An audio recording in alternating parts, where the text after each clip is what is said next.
Hello guys, বেড়া করতে টাকা চাইলেন? দেখেন বেড়াটা কি কয়, চলেন। এই বাবু রাব্বু, আমার কিছু টাকা দিও তো। কয় টাকা? দিও 2000 টাকা দিও। কি করবা তুমি 2000 টাকা দিয়ে? কি করবো মানে, আমার তো একটা হাত খরচও আছে তাই না? তুমি তো চাইলে প্রতি মাসে 500 টাকা আমার হাত খরচ হিসেবে দিতে পারো। আচ্ছা ঠিক আছে, তোমার হাত খরচ আছে, তোমার তো সব কিছু আমি আইনাই দিচ্ছি। তাহলে আর টাকা দিয়ে তুমি কি করবা? আর তাছাড়া তুমি তো বাসায় থাকো। বাসায় থাকলে কি আমার একটা হাত খরচ লাগে না? অনেক সময় তো তুমি বাসায় থাকো না, তখন কি একটা দরকারি জিনিস লাগতে পারে না? দরকারি জিনিস লাগলে তো তুমি আমাকেই ফোন দাও, আমি তো আইনাই দিচ্ছি, তা না আবার টাকার দরকার কি? এটা কোনো কথা বললা? এই যে তোমরা ছেলেরা এই জিনিসটা মনে করো যে বাসায় থাকলে একটা হাত খরচ লাগে না।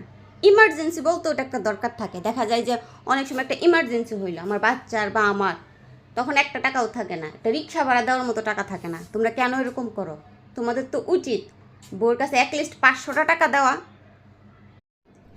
হ্যাঁ তুমি এটা ঠিক বলছো, প্রত্যেকটা মানুষেরই উচিত বাসায় কিছু টাকা রেখে যাওয়া।